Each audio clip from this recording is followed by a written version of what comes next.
खबर भोपाल से है। मुख्यमंत्री डॉक्टर मोहन यादव ने महिला सशक्तिकरण को लेकर एक बड़ा बयान दिया है। उन्होंने कहा कि आज की महिलाएं एकजुट होकर अर्थव्यवस्था की मजबूत ताकत बन रही हैं और हर क्षेत्र में लक्ष्य पूरा कर रही हैं। आपको बता दें कि मध्य प्रदेश के मुख्यमंत्री डॉक्टर मोहन यादव एक कार्यक्रम के दौरान महिला स्व सहायता समूह और उद्यमी महिलाओं से रूबरू हुए। इस मौके पर उन्होंने कहा कि यह नारी शक्ति का बड़ा उदाहरण है कि बंद मुट्ठी एकता के बलबूते पर महिलाएं अर्थव्यवस्था की बड़ी ताकत बन रही हैं। सीएम मोहन यादव ने बताया कि गुना से आई एक महिला ने यह चुनौती ली है कि अगर हम महिलाएं हैं तो क्या हम मार्केटिंग नहीं कर सकते। इसी बात पर मुख्यमंत्री ने इस जज्बे की सराहना करते हुए कहा कि आज महिलाएं उत्पादन से लेकर मार्केटिंग तक हर जिम्मेदारी निभा रही हैं। उन्होंने कहा कि दिवाली पर मां लक्ष्मी की पूजा होती है और आर्थिक रूप से सशक्त बनने की दिशा में लाखों दीदियां आगे बढ़ रही हैं। सीएम ने कहा कि महिलाओं को आत्मनिर्भर बनाना ही सरकार का सबसे बड़ा लक्ष्य है। वहीं इस दौरान मुख्यमंत्री ने विपक्ष पर भी निशाना साधा। उन्होंने कहा कि कुछ लोग गलत बयान देते हैं कि अगर महिलाओं को पैसा मिलेगा तो वे गलत रास्ते पर चली जाएंगी। सीएम ने ऐसे बयानों को महिलाओं का सबसे बड़ा अपमान बताया है।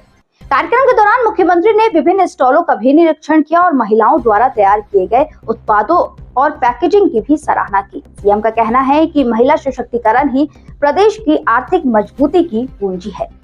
फिलहाल इस बयान के बाद राजनीतिक हलकों में भी चर्चा तेज हो गई है। इस खबर में बस इतना ही, बने रहे। ग्रामीण पंचायत मंत्रालय द्वारा आज महिला सशक्तिकरण को लेकर के आजीविका खास करके स्वयं सहायता समूह की बहनों के लिए कार्यशाला का आयोजन किया गया और उनके विभिन्न प्रकार के उत्पादों को प्रदर्शनी स्टॉल के माध्यम से भी लगाया गया और बहुत सारे अलग अलग इस व्यवसाय से घर पहुंच सेवाओं के सभी संस्थानों के साथ MOU भी किया गया। मुझे इस बात की प्रसन्नता कि 5 लाख से ज़्यादा संख्या में हमारे यहाँ ये समूह काम कर रहे हैं, जिसमें 65 लाख बहनें महिला सशक्तिकरण की इस दिशा में काम कर रही है। इसी क्रम में लगभग 12 लाख लखपति दीदियाँ अब इन कामों के बलबूते पर उनके जीवन में ये बदलाव आया है। मुझे इस बात की भी प्रसन्नता है, विभिन्न कंपनियों के माध्यम से इनका बिजनेस एक वर्ष में 310 करोड़ रुपया हुआ है। ये अपने आप में बड़ा आंकड़ा है। हमारे राज्य के अंदर 65 लाख महिलाओं को, बहनों को ये काम से जोड़ना, ये महिला सशक्तिकरण की हमारी भावना और माननीय प्रधानमंत्री जी का कुशल मार्गदर्शन है। अलग अलग क्षेत्रों में अब कौन सा क्षेत्र छूटा हुआ है, प्रत्येक क्षेत्र में पेट्रोल पंप के संचालन से लगा करके अलग अलग प्रकार के संस्थानों में अपनी भूमिका या यातायात की गाड़ी पे बैठ करके ग्रामीण अंचल में जहां आवागमन की सुविधा नहीं है, ऐसी बहनों ने अपनी छोटी गाड़ियों में सवारियों को बिठाने के और ले जाने लाने के लिए यातायात की भूमिका में भी अपनी गाड़ी के माध्यम से स्वयं सहायता समूह बनाए।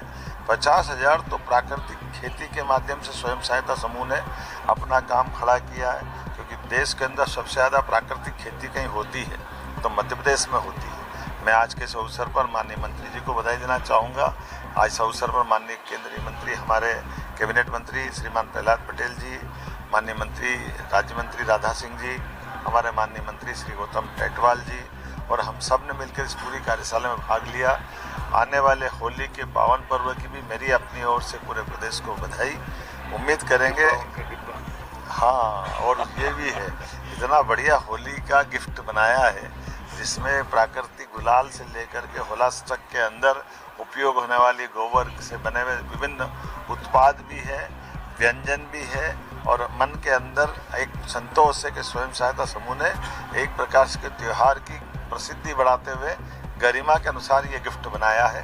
ऐसे कई चीज़ों का विमोचन भी हमने किया और प्राकृतिक खेती को प्रोत्साहन देने के लिए एक मॉड्यूल भी बनाया जिसका हमने विमोचन किया है। मेरी अपनी ओर से बधाई।